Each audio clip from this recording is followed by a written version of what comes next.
Di sebuah sudut yang nyaris terlupakan, tersembunyi di antara kemegahan hutan jati yang membentang luas dan riuhnya jalan raya provinsi yang tak pernah tidur, terhampar Desa Cendana. Bukan desa yang besar, tak lebih dari kumpulan rumah-rumah sederhana yang berjejer rapi di sepanjang jalan beraspal. Namun, setiap jengkal tanahnya, setiap sudutnya, seakan menyimpan bisikan masa lalu, menggemakan kisah-kisah lama yang enggan padam.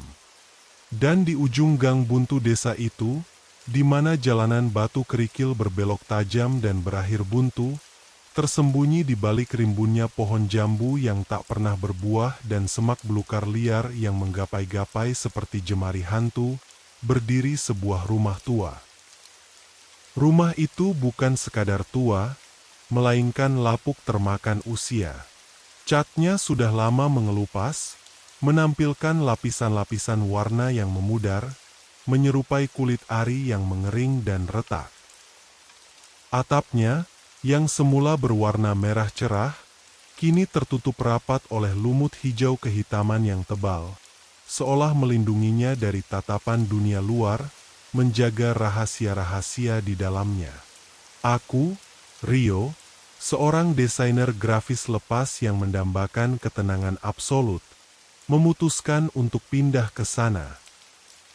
Aku berharap menemukan inspirasi baru dalam kesunyian, mungkin sekadar menikmati kopi di teras dengan suara angin berbisik di antara dedaunan.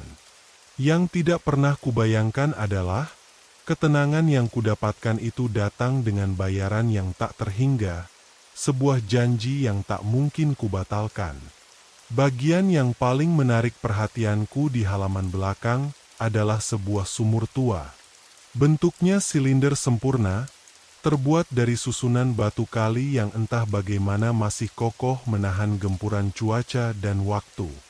Mulut sumur itu ditutupi oleh kepingan kayu ulin yang sudah lapuk, berlumut, dan terasa dingin saat disentuh, bahkan di bawah terik matahari. Di sekelilingnya, tumbuh perdu dengan bunga-bunga liar berwarna ungu pekat, seolah menjadi penjaga senyap bagi misteri yang terkandung di dalamnya. Penduduk setempat, terutama yang sepuh, selalu mewanti-wanti dengan nada serius. "Jangan pernah membuka tutupnya, Nak," kata Pak RT, seorang lelaki tua dengan kumis tebal dan sorot mata penuh makna yang sulit kuterjemahkan. Apalagi saat senja menjelang, atau saat bulan purnama bersinar terang. Ada yang menunggu di dalamnya, sesuatu yang sudah sangat lama terkurung, haus akan kebebasan. Aku hanya tersenyum tipis kala itu, menganggapnya tahayul belaka, cerita lama dari desa yang masih kental dengan adat kuno. Kehadiran yang mulai terasa. Malam pertama, semua terasa biasa saja. Hanya suara jangkrik yang bersahutan menciptakan simfoni malam, dan lolongan anjing entah dari mana yang sesekali memecah kesunyian.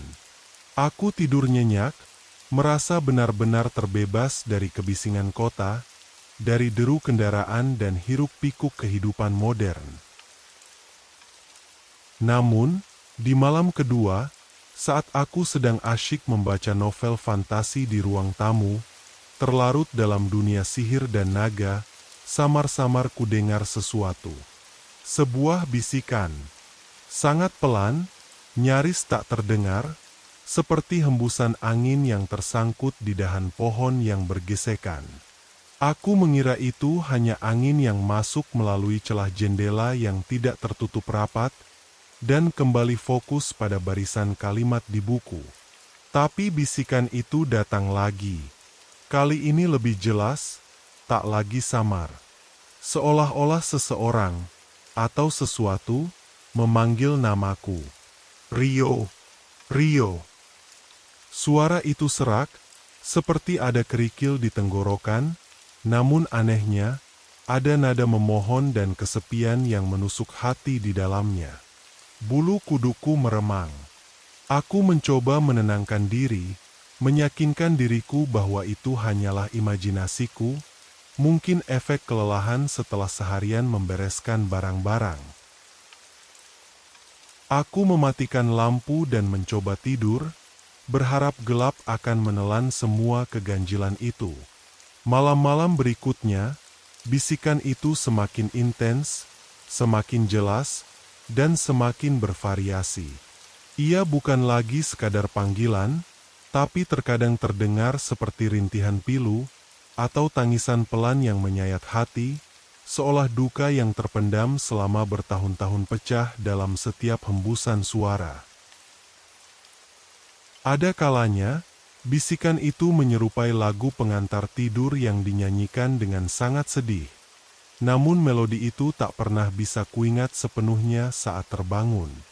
Selalu dan selalu datang dari arah belakang rumah, tepat di mana sumur tua itu berada.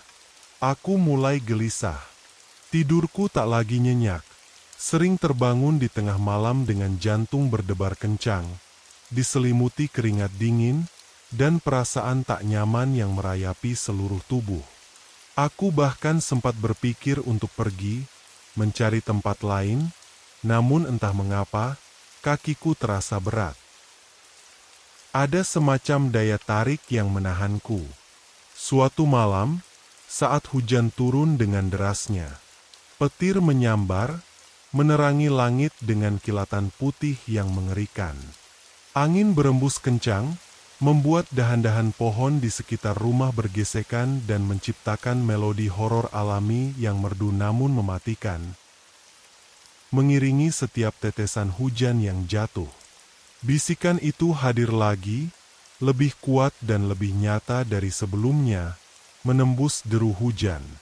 Kali ini, ia bercampur dengan suara percikan air yang konstan, seolah ada sesuatu yang bergerak, mengaduk-aduk air di dalam sumur, atau mungkin mencoba menggapai permukaan. Aku sendiri di sini. Suara itu terdengar parau, penuh keputusasaan yang mendalam. Dingin dan gelap, sangat gelap, tak ada yang datang.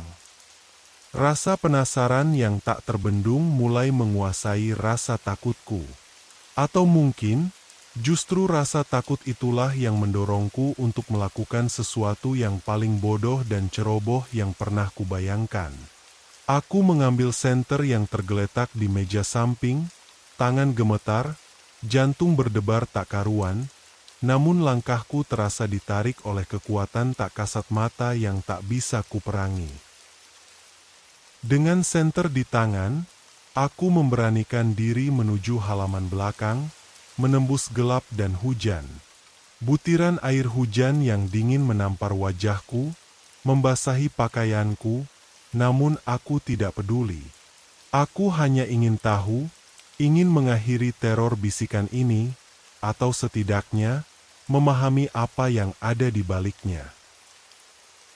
Semakin dekat dengan sumur, suara percikan air semakin jelas, diselingi oleh suara seperti gesekan kuku di dinding batu, atau mungkin jari-jari yang merayap. Dan bisikan itu, kini terdengar seperti isakan pilu seorang perempuan yang tersiksa, terperangkap dalam kesunyian abadi, memohon belas kasihan. Aku mengarahkan sorot senterku ke arah sumur. Kayu penutupnya terlihat lebih usang, lebih rapuh di bawah sorot cahaya, menampilkan serat-serat kayu yang sudah membusuk.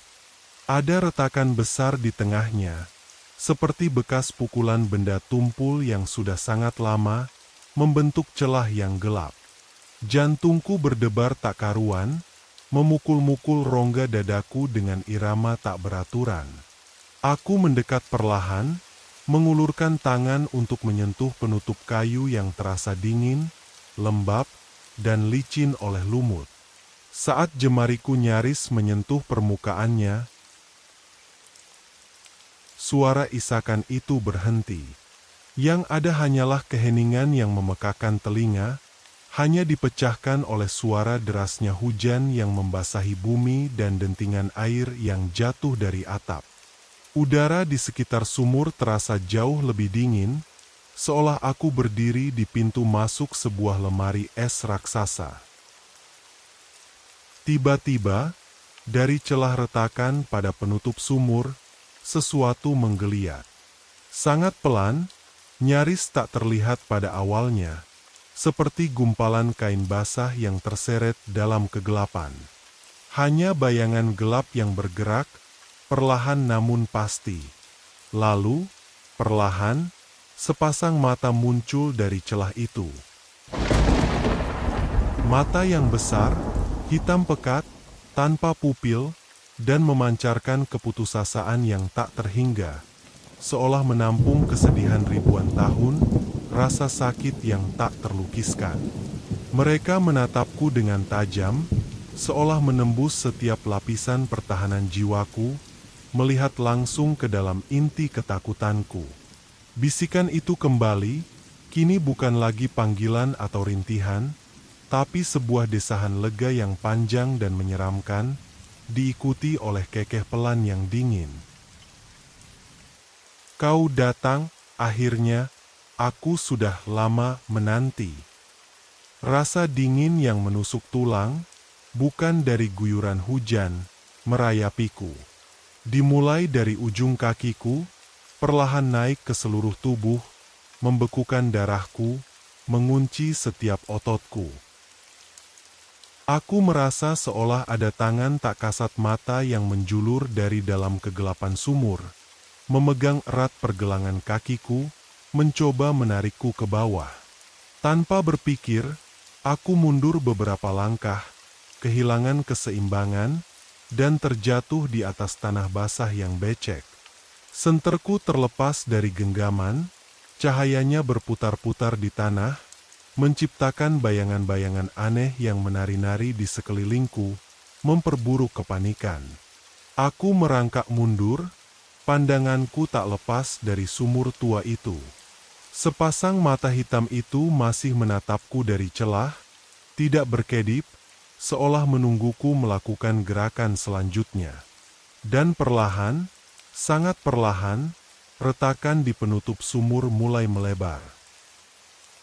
Kayu-kayu lapuk itu berderit, bergesekan, seolah ada tekanan kuat yang tak terlihat dari dalam, mencoba merobek penjara mereka, membebaskan diri.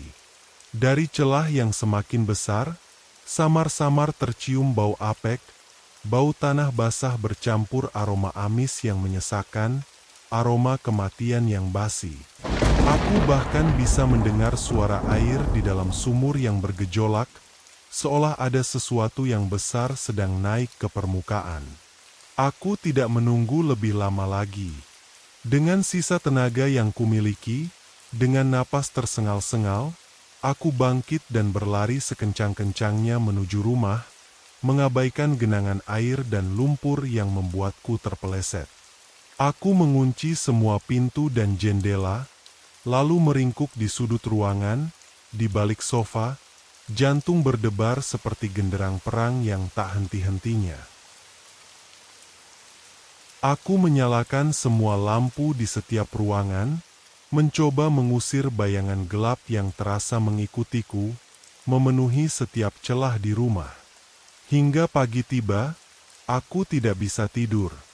Matahari terbit membawa sedikit kelegaan, namun bayangan sepasang mata hitam itu tak pernah hilang dari benakku. Aku tahu, ada sesuatu di dalam sumur itu. Sesuatu yang telah lama terkunci, terkurung, dan kini, ia tahu aku ada. Ia tahu aku telah mendengar bisikannya, telah mendekat, telah memberikan harapan palsu padanya. Sejak malam itu, aku tak pernah berani lagi mendekati sumur tua. Bahkan melewati halaman belakang saja membuatku merinding. Bisikan itu masih kadang terdengar, terutama saat malam hujan atau saat kesunyian menyelimuti rumah. Tapi kini, ada nada yang sangat berbeda di dalamnya. Bukan lagi memohon, melainkan menuntut, sebuah ancaman tersirat. Dan aku tahu, suatu hari nanti, ia tidak akan lagi hanya berbisik. Ia akan keluar. Ia akan mencari. Dan aku hanya bisa berharap aku tidak akan ada di sana saat itu terjadi. Atau mungkin ia tidak akan membiarkanku pergi begitu saja. Misteri sumur tua itu kini menjadi bagian dari rumah, bagian dari hidupku. Sebuah kutukan yang tak terlihat, menunggu waktu untuk menagih janji yang tak pernah terucap. Setiap malam, aku mendengar suara langkah kaki pelan di luar jendela kamarku, diikuti oleh hembusan napas yang dingin di celah pintu. Aku tahu itu bukan angin.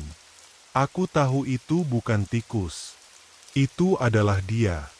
Sesuatu yang menanti, yang sabar. Aku hidup dalam ketakutan, setiap suara kecil, setiap bayangan yang bergerak, membuatku terlonjak. Aku mencoba menjual rumah ini, tetapi setiap calon pembeli yang datang selalu pergi dengan wajah pucat setelah beberapa menit di halaman belakang. Sumur itu, seperti magnet gelap, menarik mereka, menunjukkan sedikit dari apa yang ia sembunyikan. Dan mereka lari, seperti aku ingin lari, tetapi tidak bisa. Aku terjebak. Terjebak dengan bisikan, dengan mata hitam pekat, dengan janji kebebasan yang tanpa sadar telah kuberikan. Dan setiap malam, di tengah deru hujan atau heningnya malam, bisikan itu akan kembali, mengulang namanya sendiri, namaku, dan nama yang tak bisa kuingat dari entitas di bawah sana. Ia menungguku, dan aku tahu, cepat atau lambat, dia akan mendapatkan apa yang dia inginkan.